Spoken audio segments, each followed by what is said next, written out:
to Inspirational Transformational TV show. Amy Whitney here today with my special guest Lorenna Bousquet Kacera.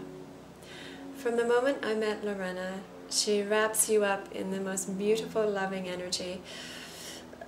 Lorenna shares with us today her incredible journey from starting even in her 20s. She was a spiritual seeker to the point in her 40s where she hit a real ceiling with her health and was really given the choice: does she want to live or is she ready to die? And thankfully for the world, Lorenna chose to live. The following 21 years of her life, she has gifted the world with so much beauty and grace and knowledge. Lorenna developed a primordial movement type healing system called Shamanu, which she talks about today. She's a living food expert. She has the most beautiful healing space in London, Ontario, which she'll talk about. And overall, just a really centered, grounded, beautiful soul. So without further ado, enjoy this interview with Lorenna.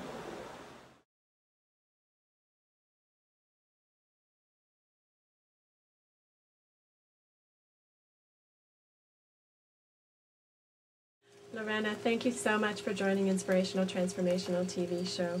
Thank you for the invitation. Now, I'm going to read this. This is from your website, and when I read it, I said, wow, I really, really, really need to meet you. Now, you've had 40 years experience in personal transformation, spiritual evolution, and holistic ecology. Amazing. Now, what set you on the path? I don't know.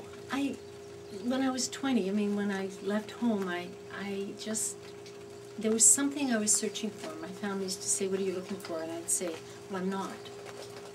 And then I realized that, in fact, I was. There was something that I was seeking. And the way that society presented itself didn't make sense to me. I was fascinated with consciousness. Mm-hmm. I didn't know why at the time, but I was fascinated to understand consciousness. So I did all sorts of different things, studying Carlos Castaneda, going and working on fishing boats in my 20s, more as a spiritual experience. But in those days, you didn't talk about spiritual. That language wasn't even used. Holistic was hardly used. Right. And, became vegetarian and had amazing experiences in my body becoming vegetarian, and thought this was the road to nirvana. And of course I reached a ceiling, and then began very serious education in spiritual education, and realized that had its ceiling too, the way I was approaching it. In the meantime, I had a son and was learning to be a mom, and he grew me up a lot, and then in my 40s, I had a healing crisis, and it was a spiritual, emotional, physical healing crisis, and I really knew that if I didn't make some shifts, but I didn't know what those shifts would be, that I was going to die. I knew that my body was that's what would happen. And I wasn't sure that wasn't such a bad idea, actually. I wouldn't have said it, but I realized afterwards that there was a part of me that was finding living very hard work. Yes. Even though I loved my spiritual practice and I loved everything I learned, it was a lot of work. And I was trying to understand it from here up. My heart was full with it. My teachers were wonderful. The experiences were great. But I was getting sick. And so I thought, okay, what do I do? But this time my son was around 14. And so I had a little more space. And I thought, well, okay, whatever I do, it's going to have to be nurturing. It's going to have to be self-empowering. And it's going to have to be pleasurable. Those were concepts that really were not part of my vocabulary, like my lifestyle. Right. It was more, you serve, no pain, no gain, that kind of mentality, right into my spiritual life. So I started doing doing what I loved. And I loved to move, I loved to dance, I loved to sound. So I bought myself a little drum, and because I was terrified of my own primal voice, and I just began to make sounds. And I began to go into movement processes, and then I would every morning get up and I would do movement, and I'd dance the rhythms, and I would connect with the elements. And I mean, this was an evolution. And the more I connected at these primal levels, the more I found that my relationship, which had always been strong with nature, deepened. And I was living in Toronto at the time, and I'm starting to connect with nature spirits, but particularly the elemental forces. And I'm going, and I'm healing quickly with a great deal of joy and pleasure. And before that, I had been working in a little bit of sound healing and body-centered therapies, and a little bit of spiritual education, but kind of floundering there a bit, knowing that wasn't my path. It wasn't my heart's work. And as I started doing this, I mean, the openings that happened were so exciting to me. And what was the most exciting wasn't that I was healing quickly. It was the openings of my consciousness. Now, I'm going to go back because you've just given us so much information and dissect it a little bit, because it's absolutely fascinating what you've said. Now, when you talk about hitting a ceiling, you hit a ceiling with vegetarianism, and then you hit a ceiling with your spiritual path. What do you mean by that? I felt good only to a point, then it leveled off. And so I said, well, what's the next? Right. What's the next thing? And so after that, it was 11 years of in-depth spiritual training and living on a spiritual community, and it was great. And I thought I'd be there for the rest of my life. Hit a ceiling. It leveled off. And then I started doing my emotional work, which I didn't even really know that I needed to do, actually. Yes. I mean, if you're spiritual, if you're on a spiritual path, doesn't that take care of everything? Yes, yes. I hope so. Hold on. Yeah. So as I began to unfold really the layers of myself and discover parts of myself that I hadn't tapped into before, because I'd say I was being a good girl, spiritually correct. Certain things you don't express, and what the sounding and the movement and the dance did is it brought me into these deep primal places that carried a lot of my truth and my essence. Beautiful. Perfect timing. That's a lunch bell.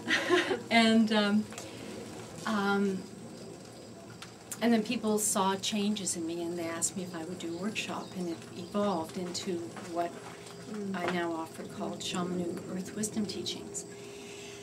And Shamanu, I wanted to find a word that people couldn't label it. This isn't a movement practice. Right.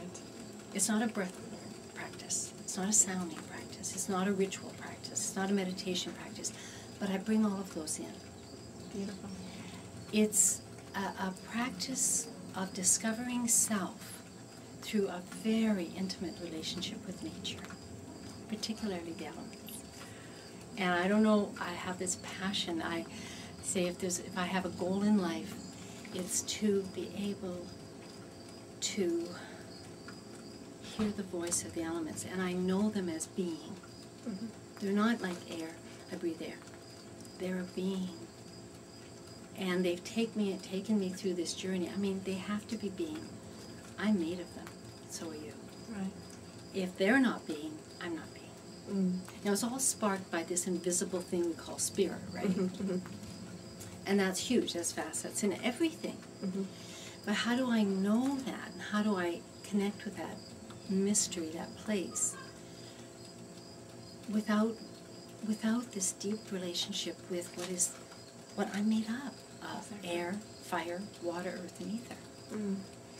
And so but it's been through doing the primordial movement, which is such a pleasurable process. I mean, it's a movement process as it connects with the original movement of life. And I know that sounds big. Yeah. And yet it's so simple. Right. If you watch the elements, they all move the same way in different expressions. Mm-hmm. And they all move in wave motions. Right. Right? Water, fire, air, right? My sound waves, Yes. sun waves, talk about the quantum wave. Mm-hmm.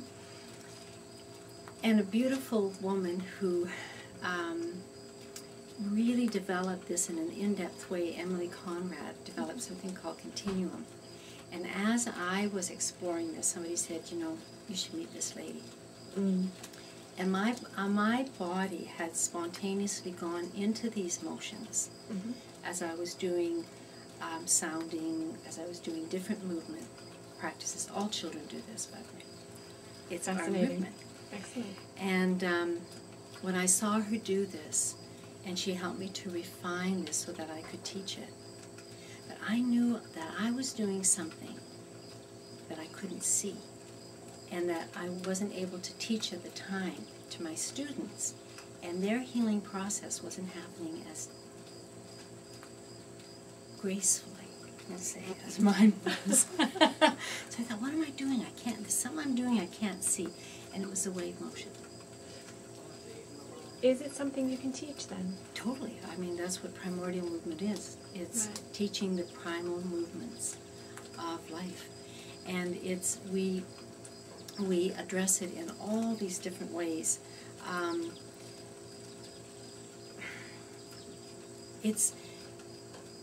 It's diverse, like life, right? It's diverse. So we bring in movement on the floor, outside as much as possible. Movement in the trees, on the